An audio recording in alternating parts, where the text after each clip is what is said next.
Hello and welcome to the program of Women and Commercial Films. This is part of a course called Women, Media and Films in the program of Women's Studies.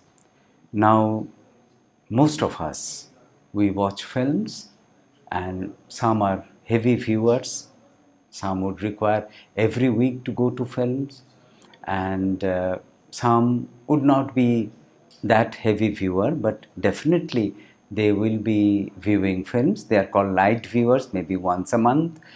But nonetheless, we are film buffs. We go to film in general in India and we see the Bollywood films. Now we have our own heroes, we have our own heroines, we love our stars, we love their music, we love their dance, we love their clothing, their hairstyle. So we copy them. So we are so much influenced by our stars, by our heroes, by our heroine.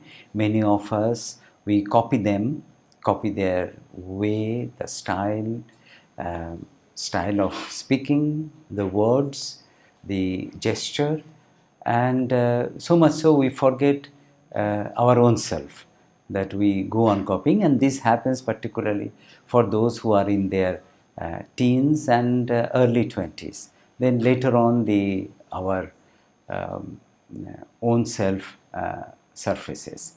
So but overall we are very much influenced by the films, and particularly the commercial films. Now, our concern in this course is how women have been portrayed in the commercial films. If we see, we know that they are portrayed in a certain way. They are all, having good height. They have, nice, bouncy black hair. They are fair skinned and all that. So they are portrayed in a very attractive way. They know, every one of them know how to dance. Everyone of them is, having all kinds of talents that would attract us. Now, but what sort of characters the women are depicting? In some cases, we have, they are very mild, very soft, very domesticated, and also very sexually, attractive. Some are very, different kinds. The other woman, as we have said, the other woman, not like heroine, but a vamp, but someone who is evil. That also we portray in Hindi films, in particularly in commercial films. And also towards the end in this discussion, we will see that there have been many efforts by women directors who came forward to portray women in a different way, not as commodity, but as intelligent being, having good rationale, good mind, good frame of mind, and they are very analytical in their approach. They are not domesticated. Of course, they do domestic work, but they also go out and take responsibilities. We can see that we have artists like Shabana Azmi, we have artists who are, well known, and they are not always doing the kind of program that we see others are doing. Then we have directors who contributed immensely by putting an alternative view, an alternative portrayal of the women, like Aparna Sen, like Meera Nair, like Deepa Mehta. They are the people who have portrayed women in a different way. So, since we are in it, I'm sure you have seen more films than probably I have seen, and you have some ideas as to how women are portrayed in our commercial films. So, let us go through it and consider some of the aspects of portrayal of women in commercial films in this discussion. Many times we do ask whether Hindi cinema imitate life, or is it the other way around? it has shaped and expressed the changing scenario of modern India to an extent that no preceding art form could ever achieve. So it has got tremendous influence on our society, of Indian society in general. Uh, as we know, the first women protagonist in Hindi commercial cinema was Taramati in Dadasaheb Phalke's Raja Harishchandra. That was in 1913, and it was enacted by a man since it was considered disrespectful in Indian society to play even a pious and ideal wife. So the women were not acting, the young boys were acting in the role of women. Then in Indian cinema, we have all kinds of stereotype, but in some cases, they have been elevated to a great height. But in Bollywood films, the heroines have mostly been homely, content to stay happily ever after in the institution of marriage, even if they were educated and keen to carve an identity of their own. Then this was going on for some time, and then in the 60s we have the vamps in Bollywood. And who are they? If the 60s showed the heroine as the seductress, the 70s saw the rise of the third woman. The body beater, the dancing siren, the cabaret girl, a la Helen and Aruna Irani, who were both casted as the villains arm candy or side stick. So they were considered to be arm candy or the sidekick. So this is something that we need to consider. These were in the 70s, but mostly the heroine was the submissive lover, wife who does no wrong. Now, many times we can ask question as to why people go and watch these films. To use the media effects theory in understanding how the Indian audience consume the image of the women portrayed in Bollywood films, an example that springs to mind is the way the male-centric filmmaker portrays his women lead in the film called Mora. Reality check in the 70s came up, like the film that comes to our mind is Abhiman. It begins with premise of the wife, played by Jaya Bachchan, being more talented than the husband, Amitabh Bachchan. This in itself is a defiance of this stereotype. However, the film crumbles from then because the wife gives up her thriving musical career for satisfying the husband's ego, culminating to a conventional closure. So, how cinema perceived the women? Uh, it is the male-centric Bollywood directors preserved to show women in three ways. So that director at that time in the 60s and 70s and even in 80s, they showed women either as mother all loving, open to children, always thinking about children. So that's one portrayal, the mother. Then you have the maiden, women as server, someone who serves the members of the family. And the third one is the vamp or the evil, the mistress, the other woman. And it is always shown, it has been in all our films, in poor light. Now, when we go to see the film, we have certain preconceived notion. They are weak. They are made in such a way that they cannot handle any kind of work.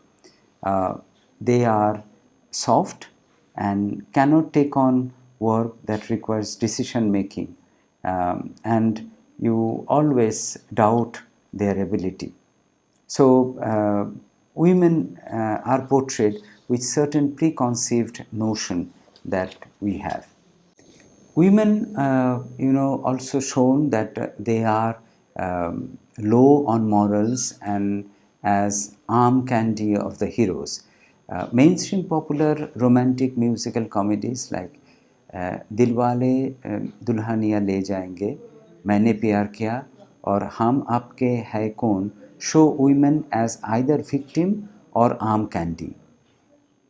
It is the will and discretion of the male directing the plot of the film, always. In BB number 1, the husband has extra marital affairs in spite of having two kids, yet he is laboriously won over by the wife and accepted back into the family system unquestioningly. The blame of the husband's errant ways is put on Susmita Sen, the other woman, the evil, who led the poor man to astray. The man as the savior and the woman as the victim are also prominently seen in Hindi cinema discourse. The heroine is a damsel in distress who has to be rescued by the hero if she is in trouble. Now, these are the different portrayal of women that we have seen. But there is a trend, there is a trait. It went on for about 30, 40 years that women are weak, they are to be domesticated, they are sexual object, and they are so weak that they continuously to be protected by father, by brother, and by the husband. And they are incapable of taking up any responsibility which would require decision making, which would require them to apply their mind. And this continued for such a long time. But there is a change. And let us see what are the changes that were brought in quite late, but nonetheless they were brought in. In Queen, Kangana Raut gives an altogether new definition of happiness when she impinges on her lonesome journey to her dream city London for her honeymoon. Queen uh, Queen overcomes her resentment for patriarchy with an analytical understanding of life and first-hand empirical experience of psychology of the oppressor and the ways of the world. So she is able to analyze whatever was happening to her. Then we see another new wave commercial film like Priyanka Chopra in Mary Kom, that was in 2014, makes a brilliant impact in his women-centered film. What is noteworthy is the fact that there is no prominent male protagonist. And this was directed by Umang Kumar. The film is surprisingly devoid of male biases. Contemporary Indian cinema has come a long way and charted out an appreciable journey to the total emancipation of women from the shackles of male-dominated society. Now, so there was a little change. If we see Mary Kom, of course, Mary Kom leaves, but main theme was taken from her life and was made into a film, and Priyanka Chopra gave a brilliant, performance in that. And we also have different characters, different artists who would shun away from the stereotyping roles, and they would be, projecting an image that would be, quite confident, would be different, different than other women, and would have their own mind, and they would apply that mind. Shabana Azmi is one who has been regularly portraying that kind of character. Then we have Vidya Balan, who recently has portrayed a lot of characters that would bring a new, fresh perspective to the portrayal of women in Bollywood film. And I'm sure many of you might have seen those films. Kahani you must have seen, and many of you must have appreciated that it got a very good press, and international acclaim also. Now, let us come towards the end now of the discussion. Um, this discussion, this discourse will not be complete when we are talking about women. We need to talk about the directors who came forward and gave a different perspective about women. They portrayed women in a different way, the way they wanted, and not the way the male directors wanted. One of them is Aparna Sen. Aparna Sen's stature as a film actress was so big that she had to come to direction sooner or later, and it had to be a different film. Thankfully, she didn't disappoint her fans. 36 Chaurangi Lane, that was in 1981, marked her foray into direction. It was subtle, emotionally charged, and heavy in its outcome. The film was made in English, but it connected with everyone and gave a new dimension to the idea of English filmmaking in India. Then we have Meera Nair and Deepa Mehta. They are leaving their impression on the world cinema map, while Kalpana Lajmi and Vijaya Mehta, then you have Mani Ratnam and Tanuja Chandra, they have also done their bit to pave the way for more women filmmakers in our commercial film. It's not that their films are commercially not successful. They are commercially successful.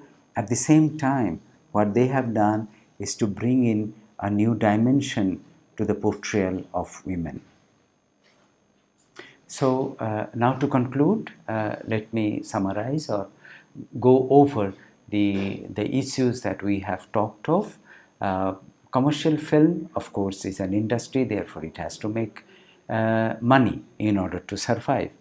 But it has been doing it since the beginning of the film industry here in India, that is at the beginning of the last century.